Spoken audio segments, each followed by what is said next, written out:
இதற்கு அடுத்த 16 நாட்கள் ருது காலம் என்று சொல்லப்படுகிறது. ருது காலத்தின் முதல் 4 நாட்களும் கணவன் மனைவியோடு சேரக்கூடாத நாட்களாகும்.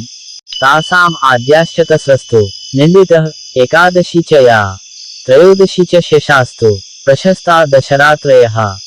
ருது காலத்தின் முதல் 4 நாட்களும் அதே போல 11வது நாளும் 13வது நாளும் கணவன் மனைவியோடு சேரக்கூடாத நாட்களாகும்.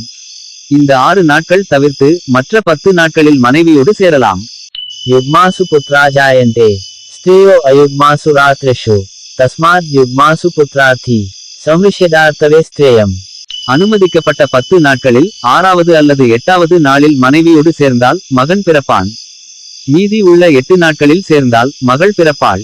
மகனை விரும்புபவர்கள் மகளை விரும்புபவர்கள் தகுந்தபடி சேரலாம்.